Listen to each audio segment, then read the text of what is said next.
Welcome back to the 15th edition of the Pondwater Dave Show. My name is Justin Davis. I am your host, usually each and every week. I want to apologize for missing last week. I was on, as Dave alluded to on the show last week, I was on referee duty. And I want to welcome, of course, my two co-hosts every week. Of course, the man that the show is named after, the man that counted Ric Flair's last match, and the man that is excited to talk about the topic that we have for you today. Pondwater Dave, what's going on, brother? Oh, just ready to get this thing kicked off. Glad you're back this week so you can do the heavy lifting.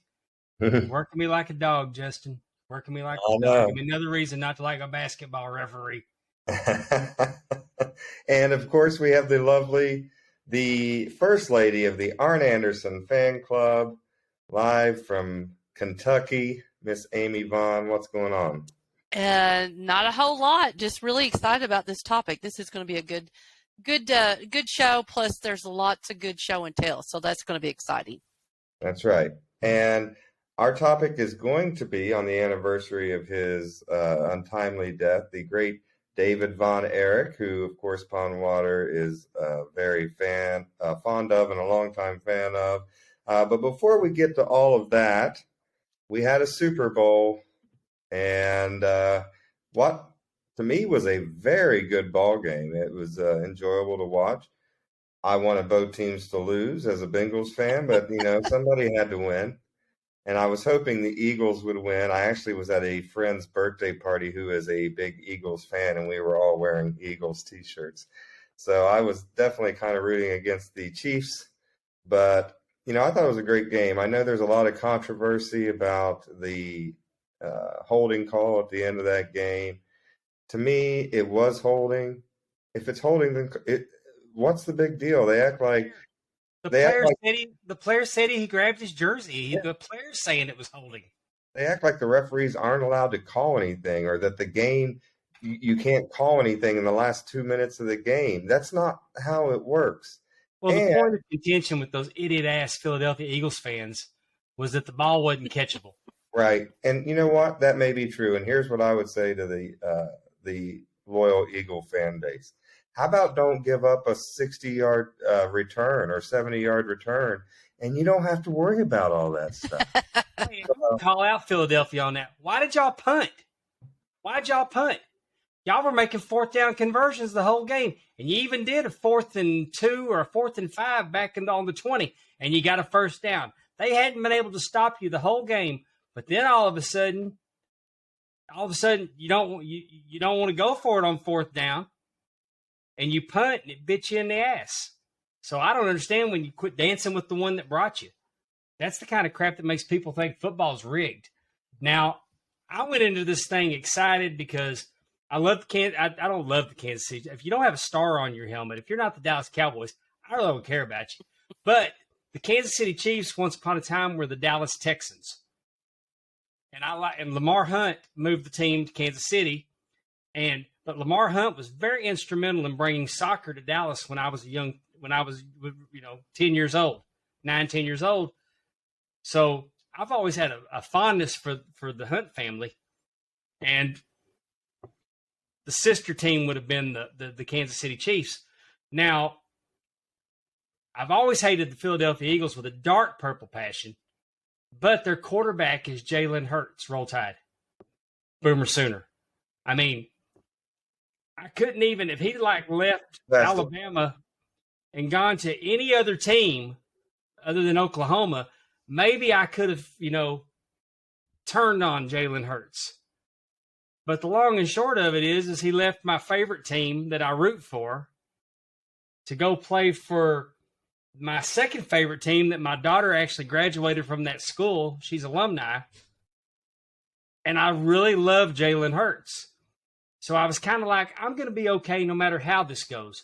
But then Dak Prescott wins the Walter Payton Man of the Year award. And those assholes booed him. And then I'm like, oh, I'm out. I snapped out of this now. I mean, screw Philadelphia to tears all the way down to their knees. You know, I go personally, Chiefs. I loved it when they were booing Dax. I thought it was How hilarious. do you boo anybody for winning the Man of the Year award? I mean, I get it with the Philadelphia fans. They used to throw batteries at Coach Landry. They ended Michael Irvin's career. They had a jail in their stadium with a JP court because that's the kind of fan base they had, that they'd get arrested in the stands and have to go before a judge in their own stadium. So I Well, love Jalen, hate the other 52, and glad that the Chiefs won. And it was a really good game. I enjoyed every bit of it. well, to those listening, we hope you don't have to go before a judge this week. And Amy, you got any special thoughts on the Super Bowl? My favorite commercial was Ben Affleck and J-Lo and the Dunkin' Donuts. I thought that was funny. We go right to the commercials and the halftime show. I did enjoy the game. I tend to be one of those that, like, once the playoffs and stuff starts, then I kind of start watching because, you know, we're moving towards something. So I don't necessarily have like a team that I'm always rooting for. So I was fine with whoever won. I mean, the halftime show is what it is. I didn't think it was bad. I know some people are complaining about it, but I don't. Really good. I would have passed out if I was her. If they brought me that high up in the air like that, I would have just fell over and went to sleep in the middle of the show. But Yes. The visuals. I thought the visual was great. it was really cool. She's got some songs I like. She's got some songs I don't like. I thought the whole presentation it wasn't the best Super Bowl, and it wasn't the worst. And I even commented, I really liked the Super Bowl I really liked the halftime show. And then I got tired of just the negative comments on my feed. I think people just love to crap on stuff. And I just told them, I said, hey, how about, now hear me out. Maybe, just maybe, that wasn't for you this year. But what you don't like this year, millions of people do like. Next year you might like it, but then some of the people that like this year's show is not going to like it. It's okay. I have a feeling that if the people that didn't like last year's show with Snoop Dogg and Eminem, which I loved. Oh, it was great. The people that didn't like this year's show with Rihanna, if Chris Stapleton would have done the halftime show, they would have said it's the best Super Bowl halftime show of all time. Is that racism, or is it just a lack of those type of, country people not liking that type of music? I don't know, but they seem to crap on it a lot more if it's an African American person singing it. I don't think it's so much racist. I mean, I'm not going to say that there's not, because there always is. And I think it goes both ways, but I think it's just like people are just so into their self that they think that they're supposed to be entertained. I mean, you take turns. That's what we called it when we was kids. You taking turns. Right. I mean, I loved the Prince halftime show and didn't care for the Rolling Stones. Yeah. I still think Prince is one of the greatest halftime shows ever. I remember him out there in the rain shredding that guitar. Hey, I liked Aerosmith, Justin Timberlake, and Britney Spears. Mm-hmm. I liked it.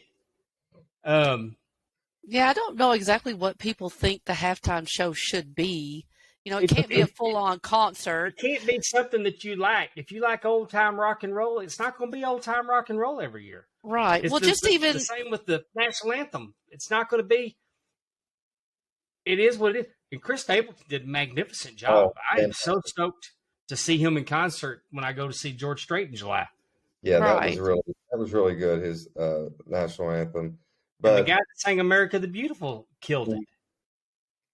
I will say that I feel like you said, Dave, they do try to switch it up. They will go from the Rolling Stones to Snoop Dogg so I mean they try to, I think, hit everyone's kind of every few years, and it is what it is.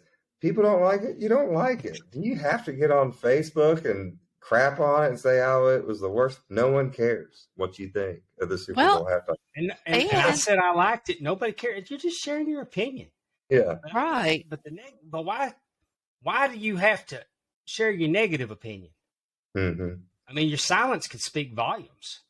And I want to say congratulations, Rihanna, on the apparent pregnancy of her second child. Yeah, because I So, saw it and I said, "Is she pregnant?" Because I yeah, I looked think at everyone was that like baby. that. I think everyone was like Well, they that. said that the Google immediately started trending. When Yeah. you Googled "is Rihanna pregnant," it started autofilling pretty quick. Yeah. Um, but I think that my was the last thing about debut.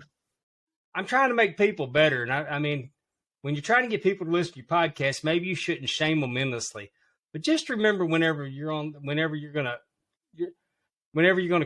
have a negative opinion about something you just saw, it's better for you to keep your mouth shut and people think you're an asshole rather than open your mouth and prove it. Confirm it. Yeah. Yeah.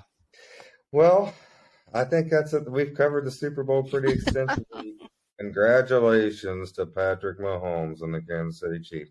And to our good friend Zoe Lopez, who I know is a big Chiefs fan. Definitely. So, anyways, let's go on. We're going to start with trivia, as we usually do. Miss Amy, what do you have for us this week? I have got some trivia, and I wanted to try to make it a little bit harder because it is about David Von Erich. And so, as we know, it's going to be very little I can say that could actually probably, trick Pondwater in any way. But I'm not giving you options for the answers. So that's what I've decided to do, to just try to make it a little bit harder. Okay. All right.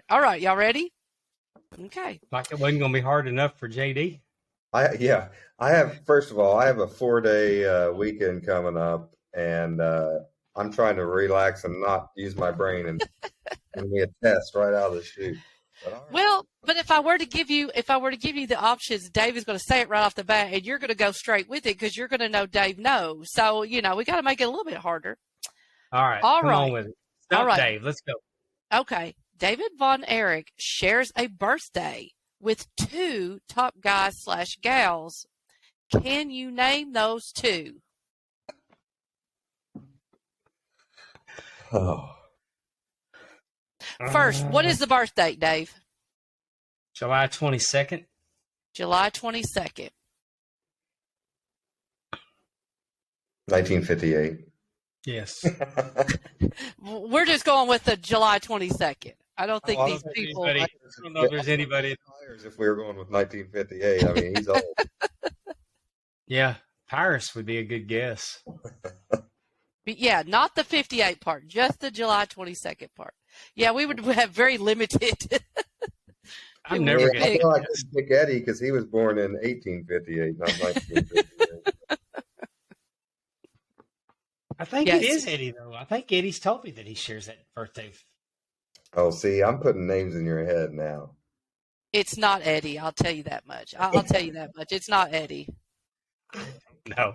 Oh, this is hard. Yeah, I don't have a clue, but I'm going to I guess. cannot wait until you hear these names. All right, who is it? One of them is me. Oh, My Isn't that birthday's a July coincidence? 22nd. And Well, the other one is Hoops. Mike well, who? there you go. Mike. Him and I Mike, actually, okay. yeah, Mike and I are actually born on the same day and year. We have the same birthday Wow. and year. Yes. But yes, I share a birthday with David Von Erich. Well, how about that? I know. And Mike, isn't that cool? The world got a double dose on July 22nd of that day, you and Mike. I know. I think Two I was fine born people. at noon. I have to find out when he was born to see exactly who is the oldest. All right, number 2. What height was David Von Erich billed at? 6'8"? How tall? JD? Since he said 6'8", I'm going to say 6'7". I'm going to treat this like The Price is Right. He was actually 6'7". That's what he's billed at. He is the tallest. He is the tallest of the brothers. So David was 6'7". Fritz was 6'4". Kevin is 6'3". Carrie and Mike were both billed at 6'2", and then little Chris was 5'5". So Oh, I'm getting good. Dave, he Chris didn't know was a those. literal runt.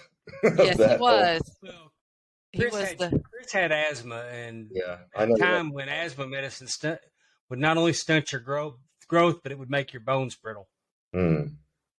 asthma medicine stunt your growth. Did you I have didn't know. asthma as well, Dave? No, Okay. I thought they gave no, you the same medicine. no, but my stepson did, and Oh, okay. he was a short little thing, but Yeah. his bones weren't brittle. I did not know that. David won a scholarship to which college in Texas? University of North Texas, which probably was, you might have it listed as North Texas State. I Yeah. do Is have it, North Texas The State. Mean Green. that where Terry Funk went? No, they went to West Texas State. West Texas. Okay. Oh yeah, West North Texas. University. That's where Tito and all North them. Texas State back then. It's the University of North Texas. Now it's in Denton, He- Texas. He got a scholarship to play basketball and football. Who did David wrestle in his one and only appearance for the WWF at Madison Square Garden? And bonus, if you can tell me the date. I'm going to guess. Quit looking. Put that paper down. Yeah. I read this. His name's Larry. Oh, well, then my guess is out the His door. name is not Larry. It's not anybody that. It's not. Was it a It's a Munson? jobber. It's a jobber, basically. Is that what you're saying? Well, but it's not someone. It was someone that was big in the 70s, but not a name that you would. Okay, I'll tell y'all. No, I'm going to say, I know it now because I just looked down at the I'm going to notes. say S.D. Jones just as a guess. no. Who is it? Pondwater. It was Davy O'Hannon. Mm-hmm. Who the It hell? was in November of 1979. Never heard his name in my life. Yes, In November 1979, David made his first and only appearance in the World Wrestling Federation, competing on a card against Davy O'Hannon at Madison Square Garden. he was a big. Apparently, Davy O'Hannon was a big Irish wrestler trained with. Oh crap! I forget. But anyway, he like Harley Race and he was really big with the WWF. But yeah, not a name that you would always hear. What chore did Jimmy Garvin and Sunshine not have to do as David's valet for the day? David won the NWA Texas Heavyweight Championship July 4th, 1983. And a It was stipulation. at the Tarrant County Convention Center in Right. Fort Worth, Texas, at their Firecracker Spectacular. That's right. The stipulation with that match was that Jimmy and Sunshine would be David's valet for the day. So he had him at his house doing a bunch of chores. Do you know what chore kind of broke the camel's back? They started to fight. Washing the dog. Cleaning his Nope. toilet. He washed the dogs. All the stuff was outside. He was mucking the stalls and he was carrying the hay. Mm-hmm.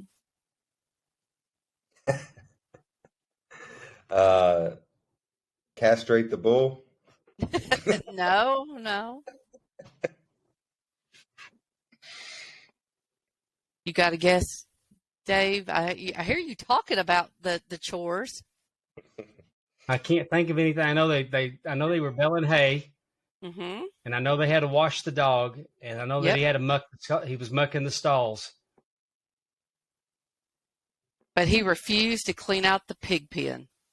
Ah, I will say pig crap stinks. It's one of the worst. Well, Jimmy said no, and they got into a big brawl. So, all righty. So many nights the Von Erichs wrestled at the Sportatorium. What was the date of the first wrestling event held at the Sportatorium? oh goodness, the date. The date. I'd be If good. you could go ahead. The year. I want to say the year was 1949. That is not correct. I feel like I would do better translating Swahili than answering.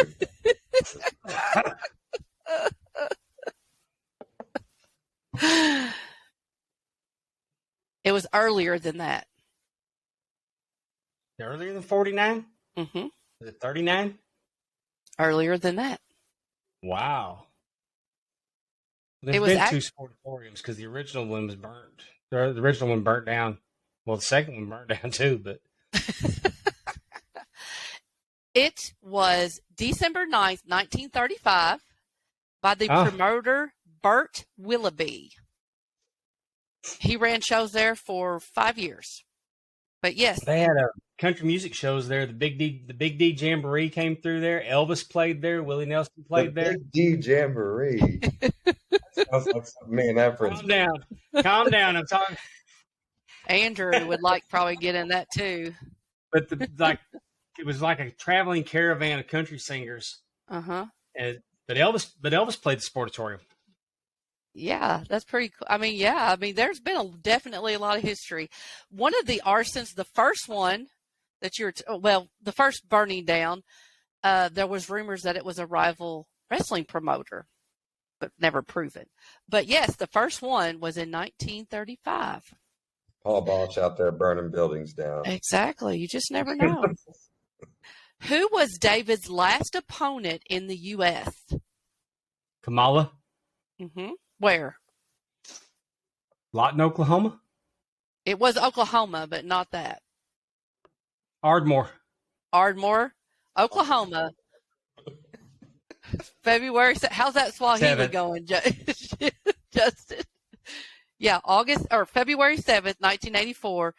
David wrestled Kamala, and he won by DQ. Won by DQ. Yes. In Ardmore, Oklahoma. All right. David was the first one that really put fear in Kamala. He put the iron claw on Kamala, and then all he had to do was go like that at Kamala, and Kamala would cower. Scared. Yeah. I always like it when Kamala gets scared of stuff. Yeah, he held his head, and he was like climbing up the ropes, and he would be. But David was the first one that scared him, and Kerry was the first one that slammed him. Really? In WCCW? Yeah, because he had a match with Kamala, and David won by disqualification because they attacked him when he had the claw on him, and when Kerry ran in for the save, he body slammed Kamala, and it kind of set up Kerry going against Kamala. I like how WWE used the same angle back to back with Undertaker. Like Yoko was scared of the casket, and Kamala's scared of the casket. They're like, let's just go right back to the horror with that. It worked the first time, right? How many different tag team championships did Kevin win in his lifetime? Kevin? Ooh. Kevin or David? Not Kevin. David. I'm so sorry. David. Okay, he had the All Asian Championship. I would get confused. The All Asian Championship, the World Tag Team Championship, the Texas Tag Team Championship,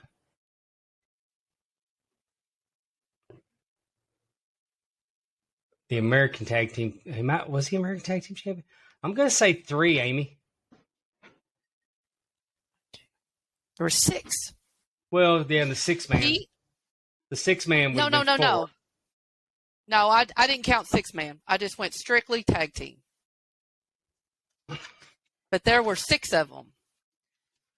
Did me tell you? You don't believe me? You looking? He's going. I believe you. I was gonna name them.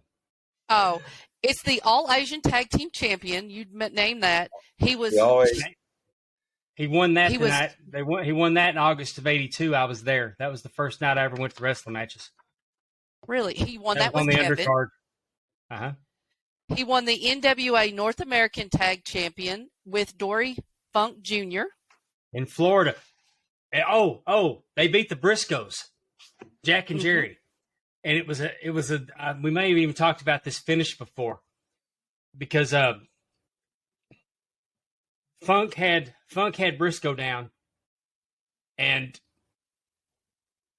he swept the legs, kind of swept his legs and had him rolled up, and David put his feet through the ropes and put his foot out, and he was pulling where Dory Funk could put his foot up against David's to get the extra leverage to keep Briscoe's shoulder down. And it was such a cool finish. And I asked Mr. Briscoe about that, and he said, yeah. And he talked about the finish. And then I'd found it, and I put it on Twitter, and he retweeted it and mentioned that finish. And then the next week on WWE, they did a tag match, and they used that as a finish. I'm not saying they read my tweet, but they read Briscoe's, and they used that as a finish, and I totally popped for it. I think, too, speaking of that is a heel move because David was seen as a heel when he was in Florida, correct? Oh, yeah. Oh, yes. So, when he was there, he was a heel. Heel. No, I can't do it. He won the NWA American Tag Team Championship with Kevin. He was the NWA Texas Tag Team Champions with Kevin 2 times. He was the NWA World Tag Team Champion with Kevin and the NWA Western State Tag Team Champion with Kevin. That's the Amarillo territory for the Funks. So all in all, 1, 2, 3, 4, 5, 6, 7. He was a tag team champion 7 different times with 6 different tag teams. And then if you count the 6-man tags. Right. Should have had one with the Freebirds. All right.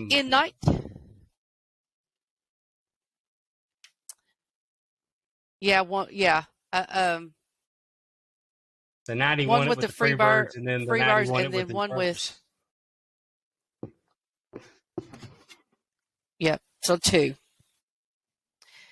In 1984, David was given an award by PWI recognizing lifetime achievement by a professional wrestling personality. What is the name of this award? Stanley Weston Award.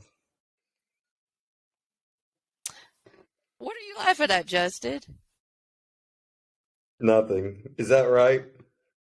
Yeah, I do a show with Bill Afner. I know it's That's why I'm laughing, because I know he knows what it is. Stanley Weston was the publisher of Pro Wrestling. All the after mags. Stanley Weston was the publisher of all those. Right, and Bill Abner won last year. Yeah, but it was called.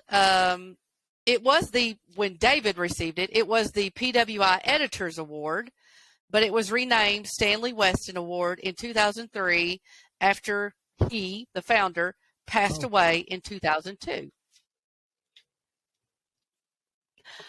All right, last question. What WrestleMania did the Von Erichs go into the WWE Hall of Fame?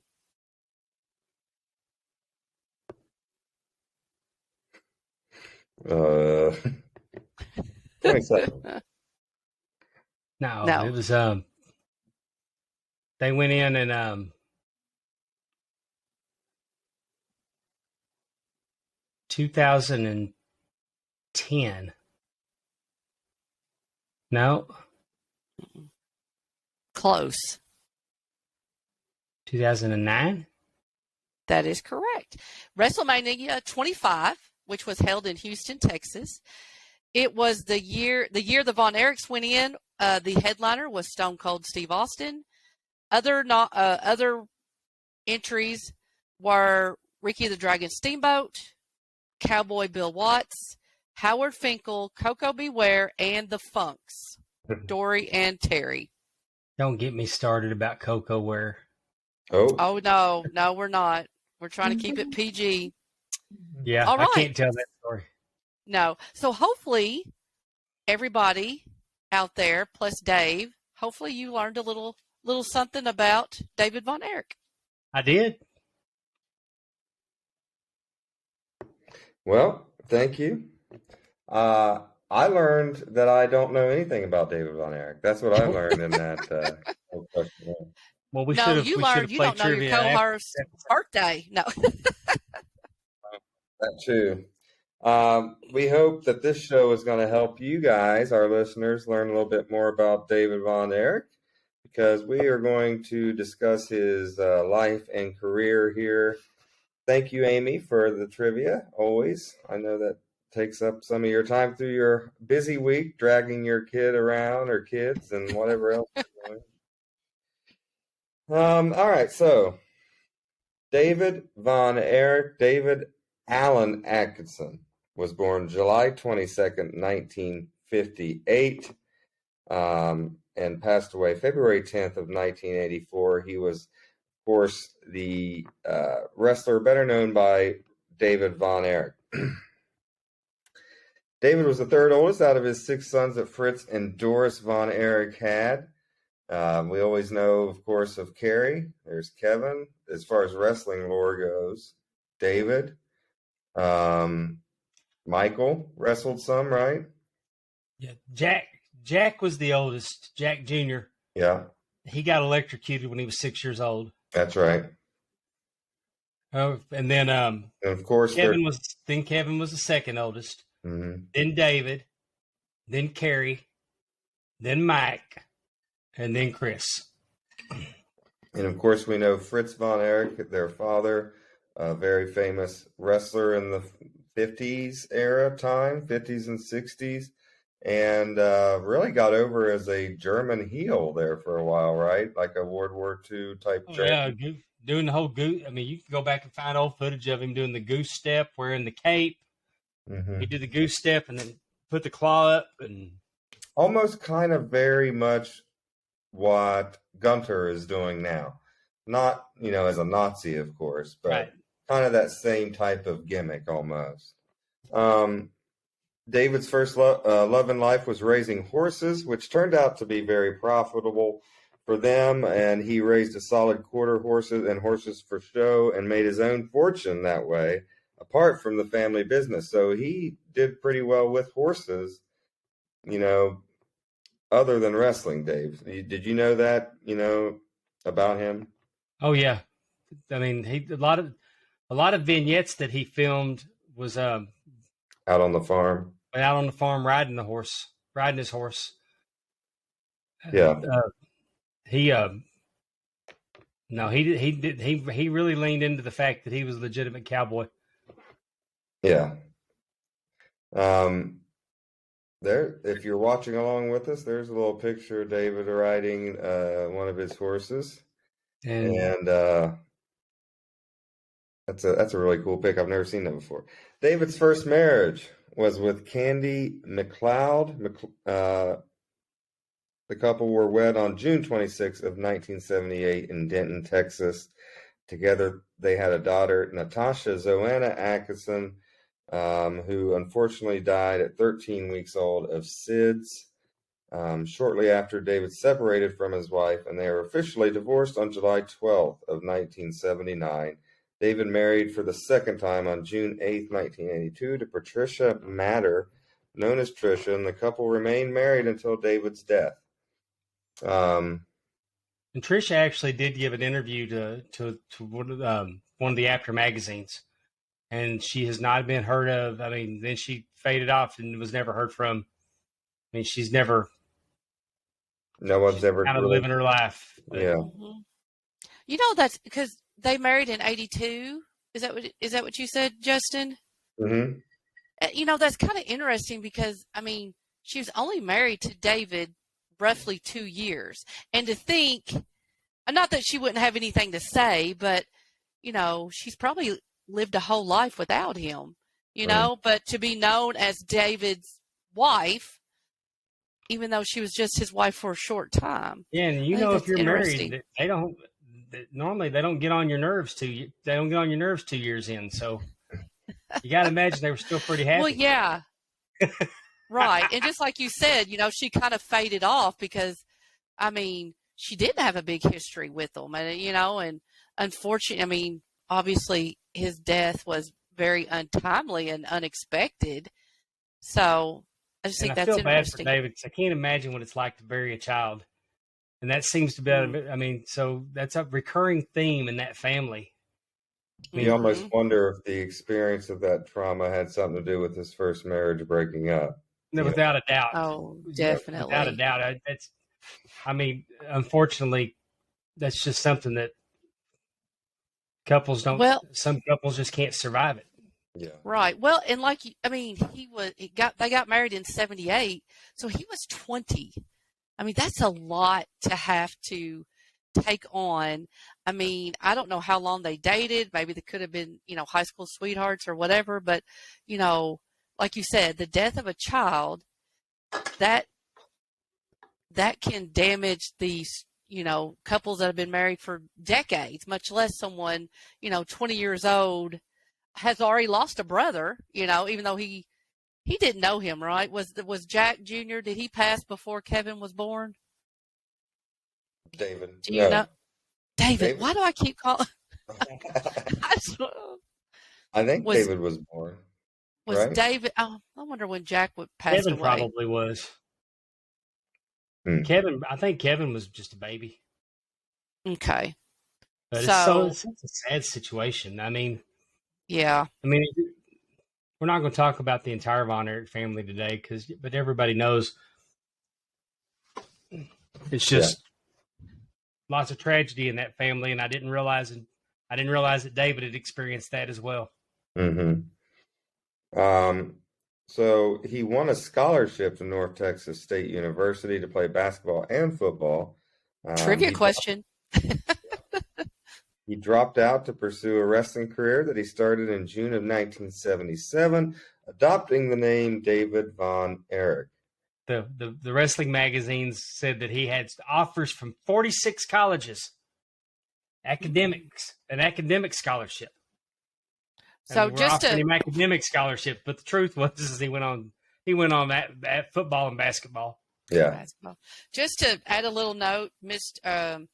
Jack Barton Jr., which is what Jack's name was, he passed away March 7th, 1959. So David was born in July 22nd. He Yeah. didn't know him, but like you said, he was alive Yeah. when he passed away. Let's see, June 11th, 1977. David Von Erich's debut defeated George McQuarrie. But that wasn't the official. That was like a warm-up match. Mm-hmm. The official first match has always been said it was Gary Hart. Much like his brother Mike, his first match was against Skandar Akbar, but he'd had a match. He'd had a match at a spot show. Fairfield, Texas was very much a spot show. It's a one-horse town. Yeah. When I worked for Love's Truck Stops, I went down there. I had to go down there and help out for a couple weeks, and it is very much a one-horse town. What'd you do for Loves? What'd you do for Loves? I was general manager. Really? I did not know that. So his kayfabe first match, I guess, as you alluded to, he defeated Gary Hart. And 9 days later, on June 20th of 1977, and his first major match was on August 15th of 1977 when he wrestled the NWA World Heavyweight Champion, the great Harley Race, to a 30-minute draw. So obviously Harley really, probably in my opinion, giving a lot of respect to Fritz and giving a good rub to his son right there. Well, 30-minute draw. He also had a match on television against Harley Race. And Fritz was at ringside. I want to say this might have been at the Chase in St. Louis. Mm-hmm. It was, I do believe it was on Missouri television. I think it was at the Chase. But Harley Race went to do a diving headbutt. And David caught him in the claw. And David busted him open with the claw. And David beat Harley Race on television in a non-title match. And when you go back and look at it, David hadn't filled out yet. He was tall and lanky. Yeah. But Harley Race must have really thought a lot of him, because that's what set up David being in title contention, was the beating him on television. Yeah. So in November of 1979, David made his first and only appearance for the WWF, competing on a card against Davey O'Hannon at Madison Square Garden. So Hey, one, Sean missed it the first time. Yeah. oh, Trivia question. No, yeah, it was a trivia question. yeah. That's just weird that he just went up there for one show. It's like you would think if he went up there, he'd at least do a little run, but I don't know. It seems odd to Well, me. that would Vince Senior would bring people in for Madison Square Garden. Madison Square Garden shows as a guest shot, Yeah, and also Vince Senior was a member of the NWA, so he probably had a very good relationship with Fritz von Erich. yeah, yeah. But I mean, David wrestled the Garden. Pretty sure Kevin wrestled in the Garden. And if they were looking at David or Kevin as potential NWA champions, like you said, getting him at Madison Square Garden or getting people kind of familiar with them a little bit or bringing them in as a guest, that was probably like a prelude. The Von Erichs were held in wide regard with the McMahons, because even when David passed, they put it on their they talked about it on their syndicated show and gave David a 10-bell salute. Mm-hmm. And I mean, he only wrestled one match for Vince, but that's Right. the kind of respect that Vince had for the Von Erich family. Yeah. He was an 8-time Texas heavyweight champion, a record that stood until May 2nd, 2009, when Kevin Northcutt defeated the Spoiler 2000. And guess who refereed that match? What? One Pondwater Dave. Yes. So at the Oil Palace in Tyler, Texas, there was the NWA World Heavyweight Champion was there and defended that night, but it was Blue Demon, and I'd never refereed a lucha style match before, so I didn't get to do the world title match that night, but I did get to do the Texas Heavyweight title. And how excited were you about that? I was really excited about it. I wasn't excited about the outcome of it because I absolutely, one of the best people that you'll ever meet in your life is Spoiler 2000. Mm-hmm. And I didn't particularly care for that match. I didn't like how the Kevin Northcutt, I don't mind saying it, Kevin Northcutt came in there less than, blew up and went home early. And I thought Spoiler got used up in it, and it pissed me off.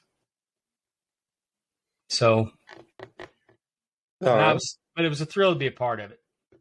Right. Well, the Von Erich threads are always crossing, it seems, with Mr. Pondwater Dave throughout his life. David then left Texas and struck out on his own.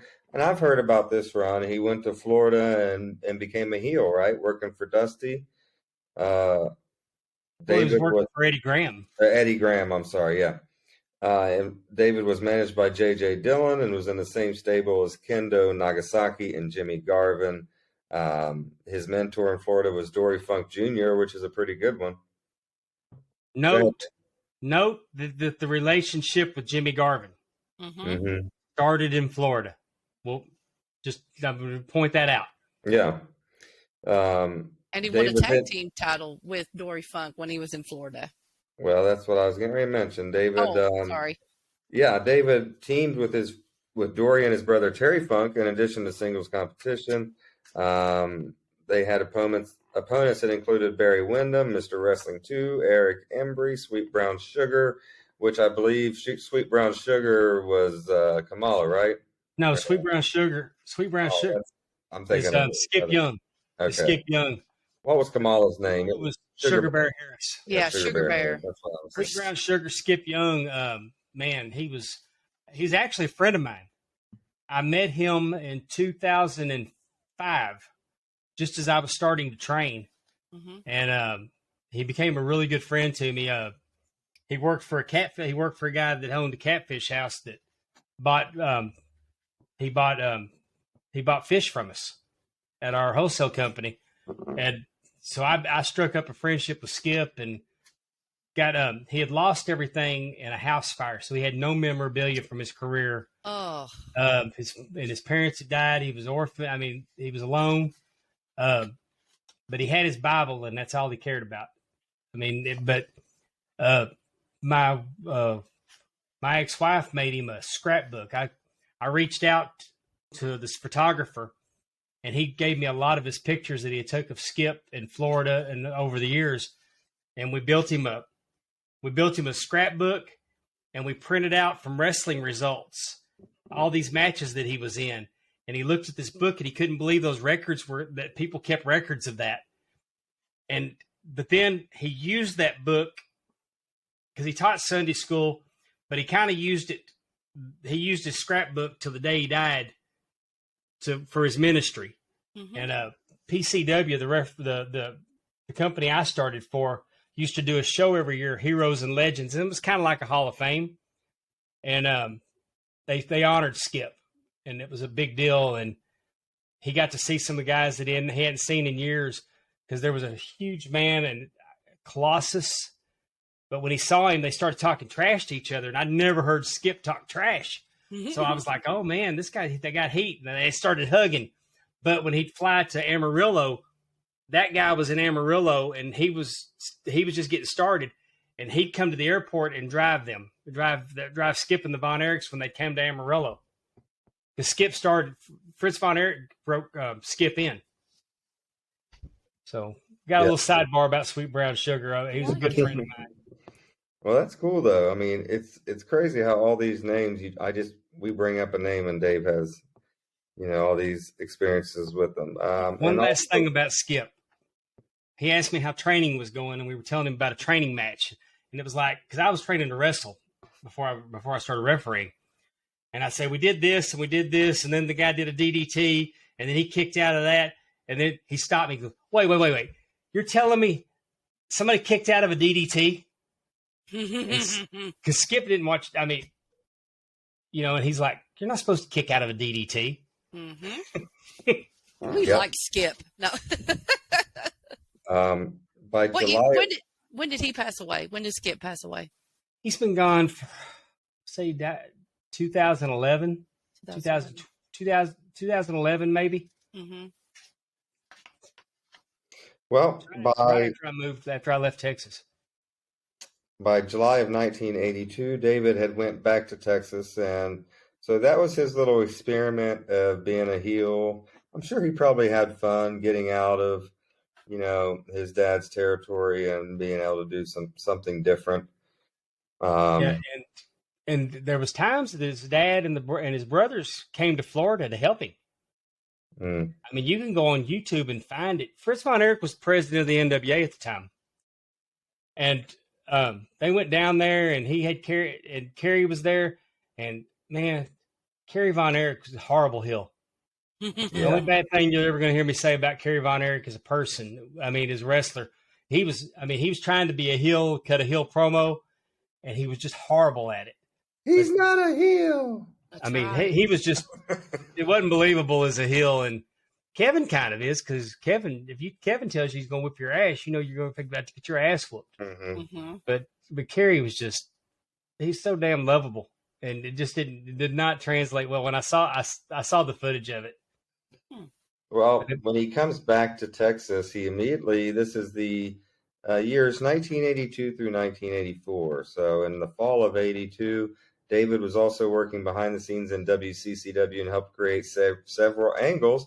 He invited the fabulous Freebirds to come there, and the rest is history, as they say. Michael Hayes made his debut at the Sportatorium on Saturday, October 16th, 1982, and Terry Gordy made his debut at the Sportatorium 2 weeks later. Buddy Roberts did not show up. The Freebirds were initially... Christmas. What is it? That was at Christmas when Buddy didn't show up. Oh, okay. That's right. Yeah, we've talked about that. The Freebirds were initially booked as faces in the run-up to the Christmas Spectacular Wrestling Star Wars card at Reunion Arena on December 25th, 1982. In the final match to crown the first ever six-man champions, David took Buddy Roberts' place in the Freebirds match against Tom Sharp, Mike Sharp, and Ben Steele. It was David who won that match in the title, but in a ringside interview right after the bout, David gave his third of the title to Buddy Roberts. Later that evening, David's brother Kerry battled Ric Flair for the NWA World Championship in a steel cage with Michael Hayes and David Manning as the referees. This is the famous, steel door where Michael Hayes turns and helps Ric Flair, defeat Kerry Von Erich. So that whole thing, I guess, this whole Freebird angle, the turning on the Von Erichs and becoming heels, David's responsible for this creative. Is that what this is alluding to, Dave? Yeah, David had met him. Kevin had met him too, because Kevin was in Georgia in '81, and you can see that Terry Gordy was tag team champions with Jimmy Superfly Snuka at the time, and they were feuding with Michael Hayes, and they came out during Kevin's interview and talked a little trash to him, and Kevin didn't take kindly to it. But Kevin had a match with Snuka where Snuka did a Superfly splash. Kevin kicked out. Jimmy Snuka tried to put the claw on Kevin because Jimmy Snuka used a claw at the time. Mm-hmm. Kevin stopped it, and when Kevin put the claw on Snuka, Terry Gordy jumped in and attacked Kevin, and Michael Hayes ran in and saved Kevin. And then they had a match at the Omni with Kevin and Hayes against Gordy and Snuka. And then Kevin was gone from the territory. And Michael was saying, y'all should have done that to that boy. So Kevin only commented about the Birds as like, they're friends of Dave's. I don't know that much about them. I don't know if I trust them. I mean, so there was kind of a little foreshadowing that Kevin wasn't on board with them when they came in. But he always said they were friends of Dave's from Florida. Mm-hmm. But did Dave have I know that out of the sons, David was probably the most wrestling talented. And by talented, I mean mind for the business. Do you think that was David heavily involved in WCCW creative with his dad? And if he would have lived, do you think it would have helped WCCW to then hang on longer? In 2009, Skandar Akbar told me that if David Von Erich would have lived, they'd all still been working in Dallas. Yeah. He said that David had a mind for the business and he had good business sense. Yeah. He said they'd all still had a job if David would have lived. Gotcha. I mean, that's what Akbar said. And Akbar had a pretty good mind for it too. I have a feeling if David would have lived, he'd probably be running some major wrestling as far as creative and things like that right now. David might have been smart enough. David might have been smart enough to go with Vince. Yeah. He might have been able to convince his dad because Vince wanted to go into business with the Von Erichs. Mm-hmm. Mm-hmm. So, I mean, that's what we always heard that, and Fritz wouldn't do it because, ultimately the NWA promoters' loyalty to their code is what did them in. Everybody says that Vince came in and put them out of business. Vince came in and offered, we can do this together or I'm going to do it without you. So they had a chance. I mean, it was coming, but they weren't, their efforts to band together were never going to work. I mean, we've heard that. Everybody that does a podcast has pointed that out. That Vince felt that way. David had many matches against the Freebirds in '83 and early '84. Notable bouts include David versus Terry Gordy in a handcuff match on April 1st, 1983 at Wrestling Star Wars. David, Kevin, and Kerry defeating the Freebirds on July 4th of '83 in Fort Worth at Star Wars.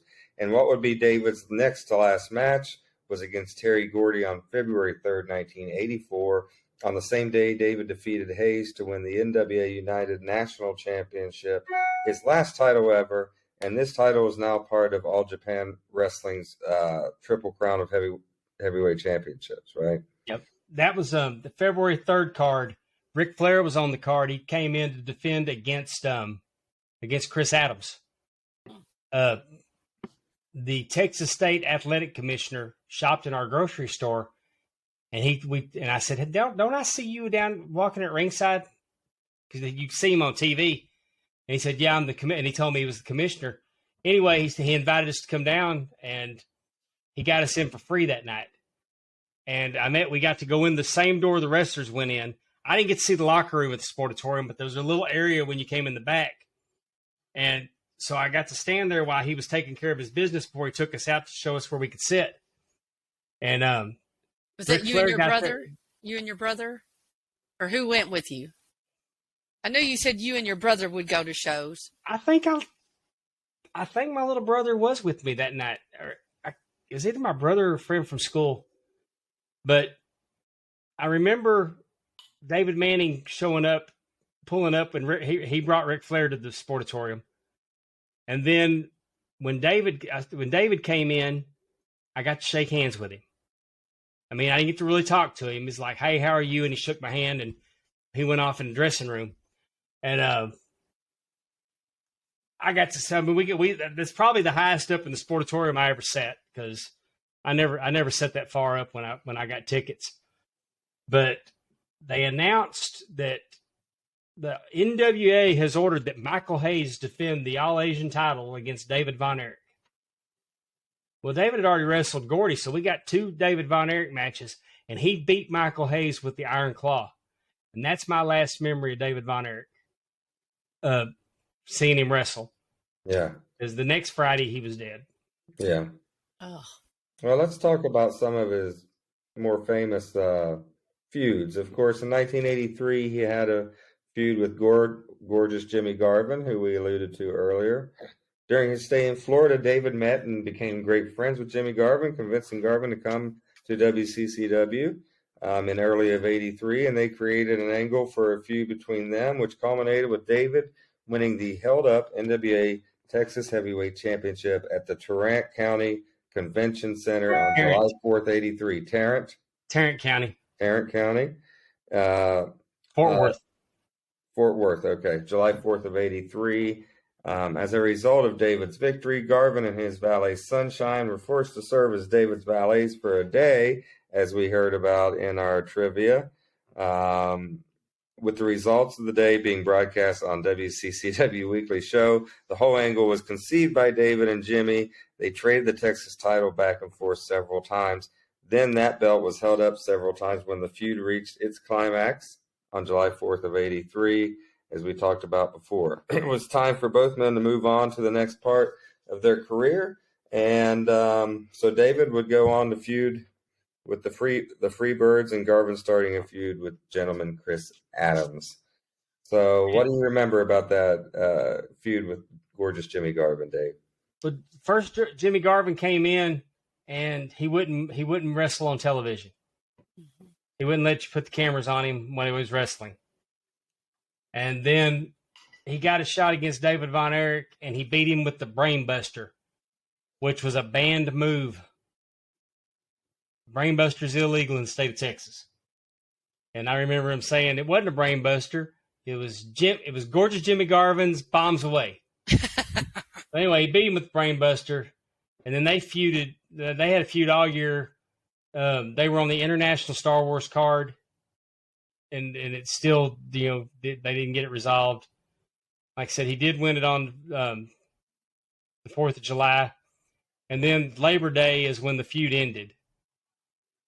And if you'd like, we could go ahead and do my show and tell now, because we established that David met Jimmy Garvin in Florida, brought him in. They were great friends, brought him in.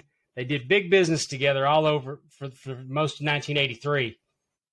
And Jimmy Garvin had a way of whoever he feuded with, he liked to keep a memento.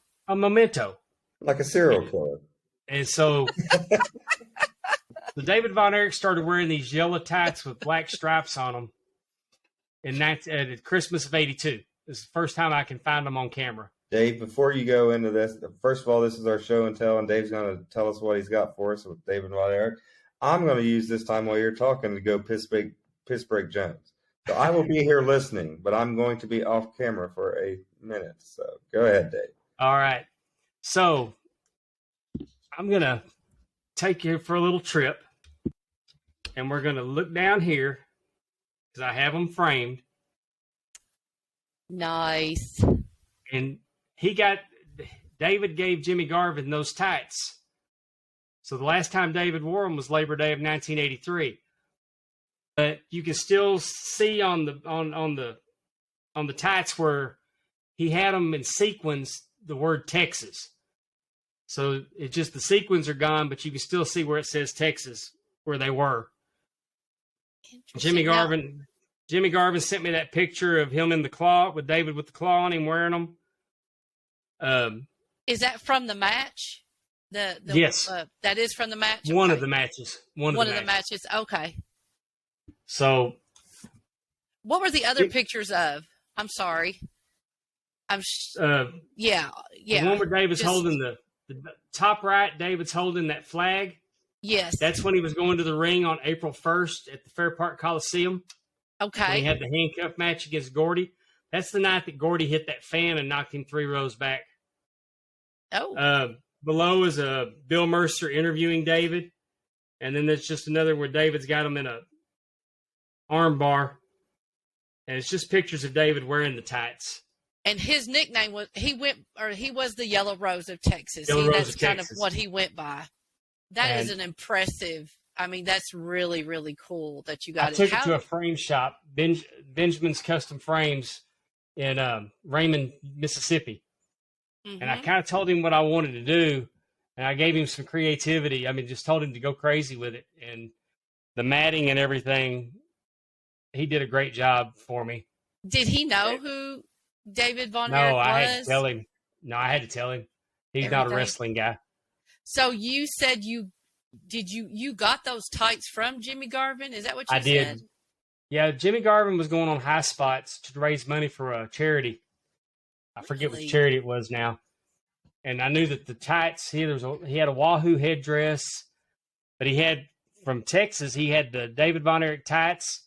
He's got a T-shirt that David Von Erich had with itself. It was like a 3/4 sleeve. Back in the 80s, we wore 3/4 sleeve baseball style shirts. Yeah. And down one arm it says David, and the other arm says Von Erich. And it doesn't say WCCW; it just says WCW. And then it's got like a tiger on the back of it. I never saw David do anything with a tiger.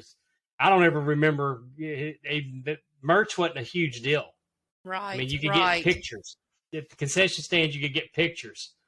Another thing I got was a cigarette lighter that says "Taken by Force" from Fritz Von Erich. That Fritz used to give them out like business cards, and they gave them away with their lucky program of the night. It's a Zippo lighter, and if you were over 18 and you had the lucky number on your program, you'd get the Zippo lighter. If you were a kid, you'd get something else. But did they do that every show? Every week? Really a lucky program? Lucky numbers were in the programs. And did they present Jimmy Garvin it like said that in the ring? What's that? I'm just saying the program, the prize. Did they like announce that at the show and like bring you down to the ring, or how did you get your? Really? Yeah, how cool! You take your program down there and show them the number, and but he said that Fritz actually took that lighter out, lit a cigarette, and then gave it to Jimmy. So Jimmy had a lighter. He had those trunks. Then he had like a piece of wood art. Like people would take pictures and put them on like a piece of wood. Just really crafty. I mean, cheesy, but it's a picture of David with the claw on Bruiser Brody. And I got that from him. And then, of course, he sent me that picture. And on the back of that picture, there's like a kid had drew all over the picture. Jimmy Garvin's daughter had took a pen and drew all over the back of that picture. So did you get the T-shirt? Oh, you did get the T-shirt? What'd you do with it? Yeah, I bought everything he had. That with David. So what did you do with the T-shirt? It's hanging on a hanger on my Von Erich wall. Oh, okay. There's a Von Erich wall. I mean, I'm shocked, but I'm just. You gonna show us? That big space on the wall is where it goes. The T-shirt's yes. The T-shirt's behind the bar down low, so you can't really see it. But okay. Did you put it on? Did you put it on? The trunks? No, the T-shirt.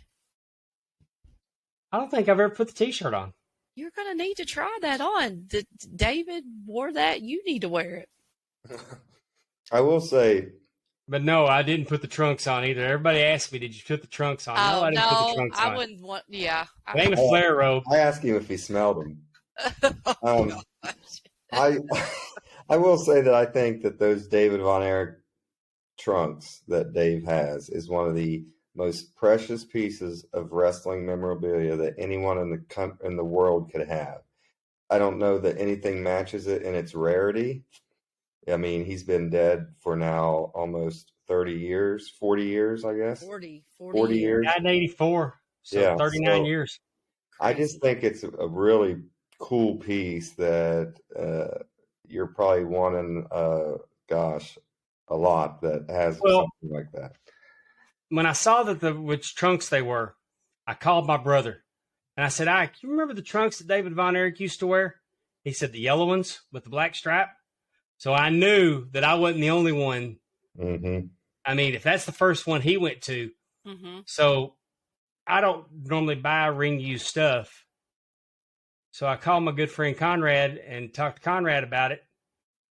And I said, because I knew if they went to auction, I mean, I knew how much I was going to bid. Right. And I know if it was going to be enough. So we called the guy that works for Garvin, that books Garvin, and we talked to him about it because I was going to make a run at it before it got to auction. Mm-hmm. And we made my offer, and they made their counter offer, and we made a deal. But it wasn't, and if we did it, it wasn't just going to be for the tights; it was going to be for the whole package. Mm-hmm. So, and here's what Conrad told me, because I was trying to determine the value. I mean, what did he think? Because they're going to be priceless to me. Right. He said, well, "Here's how I look at it, Dave." He told me how much Ric Flair trunks go for, and Rick's been wrestling for 50 years. Mm-hmm. There's lots of them. David Von Erich wrestled for 7 years. Mm-hmm. So there's not a lot of his stuff out there. Plus, if those are the tights, the actual tights that I identify him with, because I saw him in the big matches with him. I saw him win the 6-man with him. I saw him the Terry Gordy handcuff match. I saw him against Garvin. I saw him tag team with. I mean, you can anytime you watch World Class in '82, most of the shows that you see him and he's wearing those yellow trunks. I mean, '83, he's wearing the yellow trunks. So he told me what the deal with the flare tights were, and there's no shortage of them really. Mm-hmm. So I made my run and I got them, and I feel certain if they'd gone to auction, I wouldn't have got them. I've seen those lighters pop up on eBay for time and time a few times and never pulled the trigger on them. So I've got some really cool, David Von Erich was my favorite. I mean, he was my absolute favorite. Yeah. And so why was he your favorite? Like, what about him out of all of them? I mean, obviously he has 4 other brothers that are wrestling, and he had a short career. But what about David? He had a short temper. Oh. I identified with him. As, I mean, being the horse guy, being a cowboy. I like that. Mm-hmm. I felt like David wasn't good. David couldn't out wrestle you. He's going to whip your ass. Mm-hmm. I like that about David. David was believable. I'm not saying that Kevin and Kerry wasn't believable. Right. But David, his drop kick wasn't as pretty as Kevin and Kerry's. But he grabbed Gary Hart by the throat one night. He just came out during his promo and grabbed him by the throat. And they were at the Will Rogers Coliseum in Fort Worth where they filmed the Saturday Night Wrestling. And he just was talking to Gary Hart, and he had him by the throat, and he took him up, and he had him up against one of the horse stalls. Mm-hmm.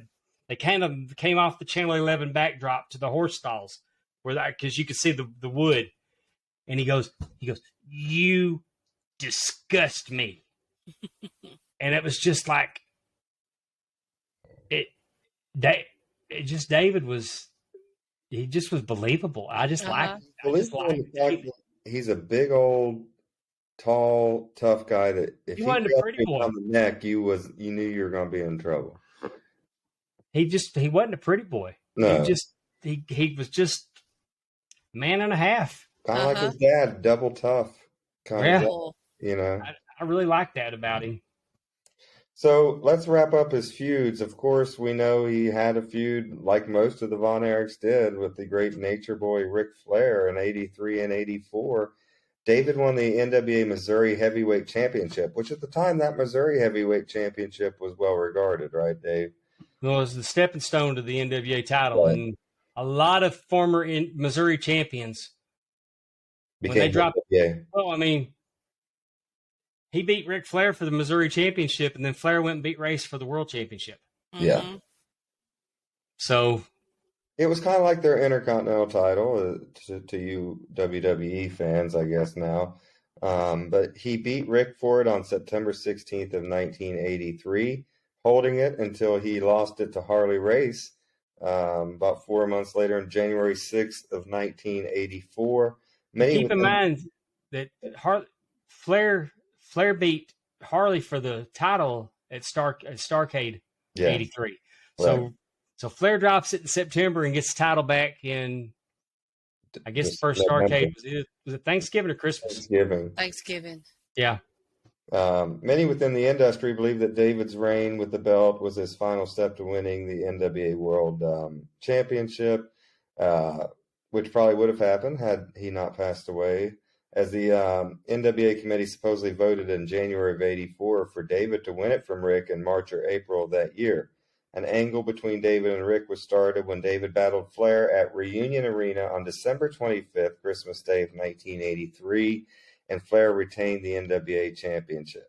Immediately afterwards, on December 31st of '83, on the NWA television broadcast, Ric Flair did an interview where he commented on how much Mike Von Erich was not a good wrestler and he could beat Mike in 60 seconds with one hand tied behind his back, which may or may not have been true. In an interview, Mike had just debuted Thanksgiving of '83, so Mike was still greener than goose shit. Yeah. In an interview in Fort Worth on January 9th of '84, David did possibly his most intense interview ever, telling Flair that he had heard Flair's comments about Mike and he had a proposition.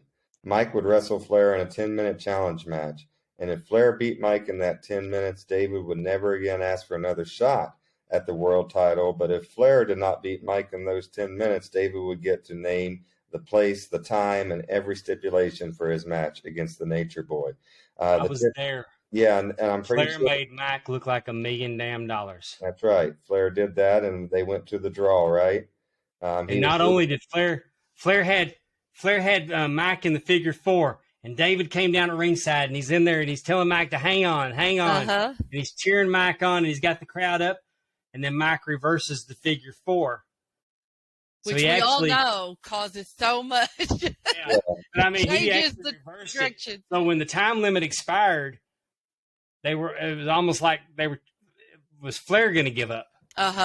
So yeah, they're putting Mike over, and oh damn, we ran out of time. Mike, we ran out of time. I mean, for a 10-minute match, it was really good, and everybody was pumped because now we know that David's going to get him. David's going to close all the loopholes. He's not going to get disqualified again. And this was at one of these shows that we talk about. You say I was there. If you had to guess, how many of these shows did you go to? I went to all the big ones. All the big WCCW ones? I mean, most of the big ones, all the big ones in Dallas. I mean, would you say you went to more than 20? Oh, yeah. More than 50? In a year? No, I'm just saying WCCW shows that you went to growing up. From 82 till they shut the thing down.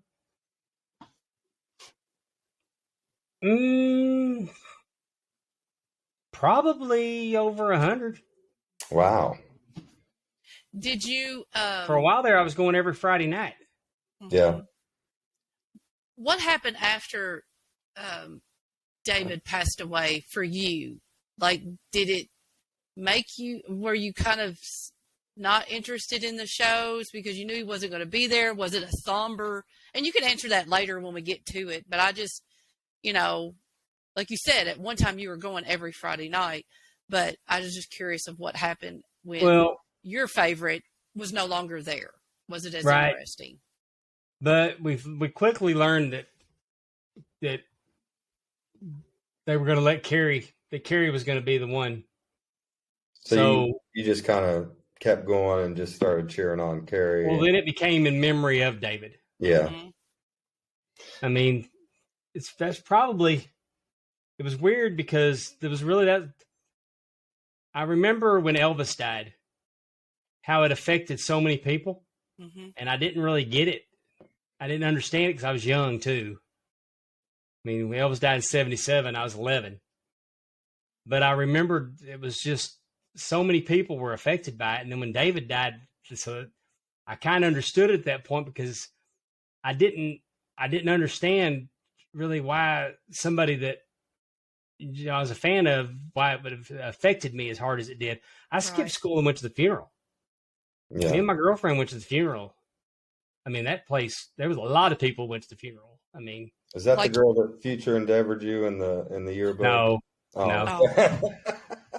No, I'd already been future endeavored by that point.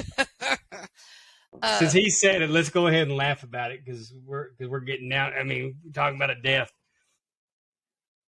My high school sweetheart, my first love, in the 1982 yearbook, she wrote a dedication. I mean, she wrote to me, and she wrote a whole page, took one page and half the other, and then we broke up. She graduated a year before I did. And when we broke up, she came to get her yearbook and I asked her to sign mine. And she gave me like, good luck with all your future endeavors. And I forgot that. And the other night I'm going through and I'm organizing all my crap that, just getting organizing all, I got so much junk. And I found the yearbook and I opened it up and I saw that good luck in all your future endeavors. So I got future endeavored before being future endeavored was cool. Well, so David wins that challenge, and a week later, on February 6, 1984, in Fort Worth, in what would turn out to be his last interview, David expressed his happiness over Mike lasting 10 minutes with Ric Flair and said that now David would get to name every single stipulation in the return match with Flair. The big match was to be held sometime in April of '84, after David was to return to Texas at the end of February, and he and Flair would have a chance to build the match up even more. His last match was defeating Kamala by DQ in, once again, Ardmore, Oklahoma, the bustling metropolis of Ardmore, on February 7th. Then, of course, we know he would go over to Japan, and he would pass away on February 10th, 1984, at the age of 25 in Tokyo. An autopsy was performed at a Tokyo hospital and revealed that David died of acute enteritis, an inflammation of the intestine. That's always been a big debate on what happened to David. Did he OD or did something weird happen in that hotel room? Of course, it says here he had some type of inflammation of intestine. Dave, what are your thoughts on his passing? That acute enteritis would give off a flu-like symptom. So basically, he dehydrated. I'm not saying that David was a choir boy, but Japan wasn't in the habit of covering for celebrities. They locked up Paul McCartney for weed. Mm-hmm. He's a Beatle. Mm-hmm. So if Japan says that's what it is, they're not covering for a wrestler. Right. They didn't cover for a Beatle. Yep. So, I mean, did David Von Erich? I mean, I know he drank. The night I met him, he had a bottle of Wild Turkey in his hand. He brought a bottle of Wild Turkey to the matches. If you're in your early 20s and living in Texas in the early 80s, I don't know that there's a possibility that you don't drink. And, I mean, if you look at when he was a heel, him and Carrie, and I mean, even as a face, them boys wore roach clips, the feathers, but they had roach clips in their hair. I mean, I'm not saying he was a choir boy. but I don't believe that on David. I don't believe that he overdosed. I believe that it is what they said it is. Now, the things he was doing may not have helped it any, but again, and maybe I'm a mark, and that's my hero, and I don't want to think bad of him. Yeah. But I don't believe Japan was going to cover for him. I just think don't. you're probably correct on that. Go ahead, Amy. I was going to say, I think one of the more interesting theories that we've seen and heard is a possible eating disorder contributing to some of maybe the intestinal problems that he might be having. There were, I can't remember the man's name who was over there with him, was a wrestler on the, it was like a Von Erich special. I wish I knew the name of it. No, Bruiser Brody was there.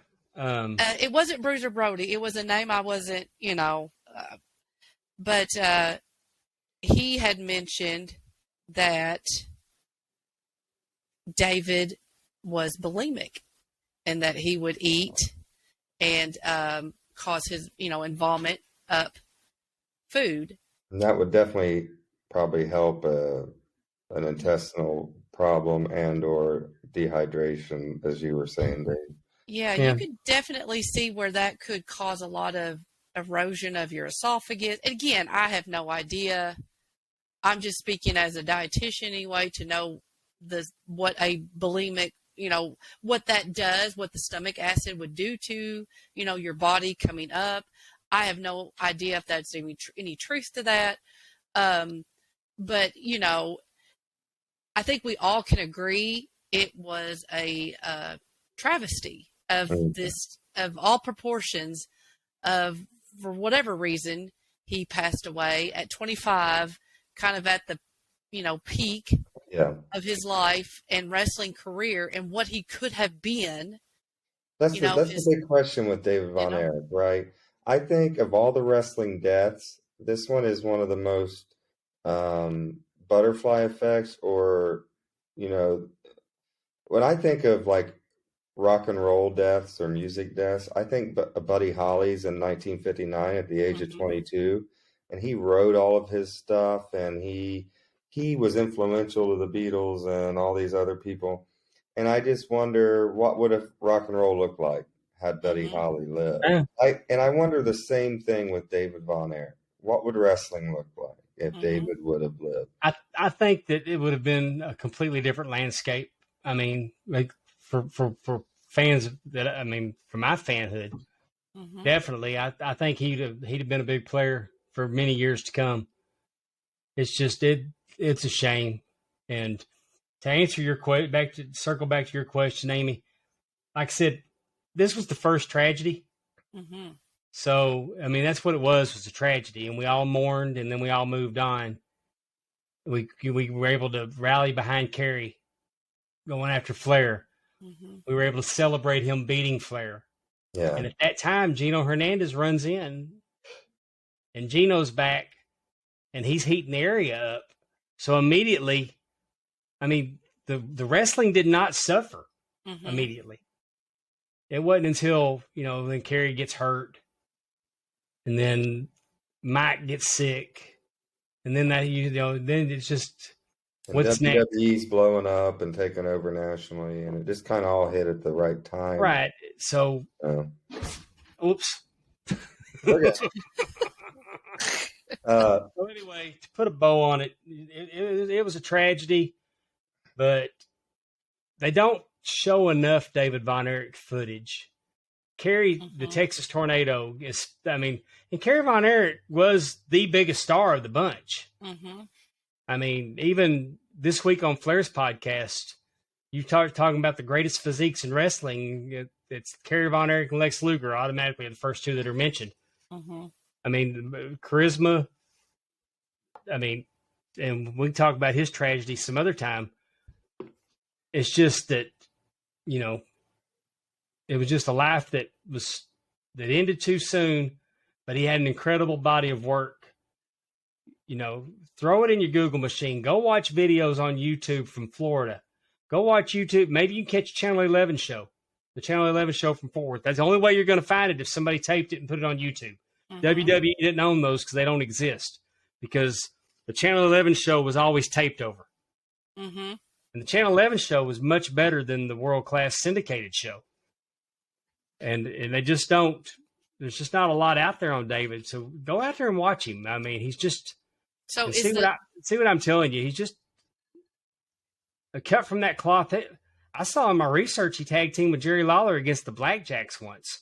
And if I ever had the opportunity to talk to Jerry Lawler again, I'm going to ask him, what's the circumstance that threw you and David Von Erich against the Blackjacks? Right. That the magazines covered it. Is the WCCW, the syndicated shows, is that what is on Peacock? Is that what WWE owns? Yes. Yeah. Okay, so those shows are the syndicated Those shows were recorded at the Sportatorium. Gotcha. And broadcast on Channel 39, Christian Broadcasting Network in Dallas, Mm-hmm. and syndicated throughout the world. Gotcha. On Monday nights at Will Rogers Coliseum in Fort Worth, they taped what they put on Saturday Night Wrestling. Mm-hmm. And that was on Channel 11, which was a cable channel, also called it the King of Cable. And they had a big reach. And that Channel 11 show was around when I was a little kid, because that was how I was introduced to wrestling. Is my mom put Saturday Night Wrestling on, and as a small child, I loved Ivan Putski. Mm-hmm. I loved Ivan Putski. Ivan Putski had this wild hair and a beard, and he'd come out and they'd break cinder blocks on his chest with a sledgehammer. He'd do these street, but he would act like a child though, and he had these little toys like a duck on a string, the wooden duck. Yeah. And the Blackjacks would come out and break his toys, and pick on him, and then he'd go nuts and beat up the Blackjacks, and that's what I remember, And so that Channel 11 show had been around forever. Okay. So sad we don't have some, and I understand probably whenever they're doing it, they're saving money by taping over. They're not really thinking that, the future might want to see this and stuff. So that's kind of sad. Those promoters were tight. Yeah. Yeah. And nobody had any idea that stuff was going to be worth something someday. Exactly. Or they anybody be wanting to watch it later. But at least we have the syndicated one. So we do get to, like you said, and YouTube, we do have the opportunity to see some matches and see the charisma and the David, or see the charisma that David's shown, and why you and most, and all the other people in the Sportatorium, how come you love the Von Erich so much? Well, we really appreciate you sharing all your experiences over the years of growing up in WCCW and going to those shows. And we hope you appreciated Dave's views on the wonderful career and life of the great David Von Erich. And we will, of course, be back here next week. I want to encourage you all to go over to Ad Free Shows and listen to part 2 of the After Mag Chats of the conversation with the great Nature Boy Buddy Rogers, with Pondwater Dave and the great Bill Apter. Check that out every other Monday on Ad Free Shows. You guys have anything before we jump out of here? No, just thank you for listening. Like and subscribe if you would, please. Give us a 5-star rating if you'd be so kind. Whether you watch us on video or audio, we can't thank you enough. We know your time's valuable, and we appreciate any time that you give to us.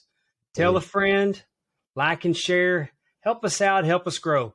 And we're open to suggestions. If there's a topic you'd like us to cover, please reach out to us. We'd be glad to do it. I believe we're over on YouTube as well, right, Dave? We are on YouTube. Go www.thepondwaterdaveshow. We'll take you to our YouTube channel. Click subscribe, hit that bell, do all those things over on the YouTube. And thank you very much for joining us this week on the 15th edition of the Pondwater Dave Show. For Amy Vaughn and for the great... Before we get out of here. Yeah. Thoughts and prayers to the Jarrett family. Yes, I meant to bring that up. And I did too. We talk about this more next week. Of course, the great Jerry Jarrett passed away unexpectedly. And we love you. Yeah, Jeff, we love you. And I've been there, and I know it sucks. And I'm glad your daddy's not suffering anymore, but he's going to definitely be missed.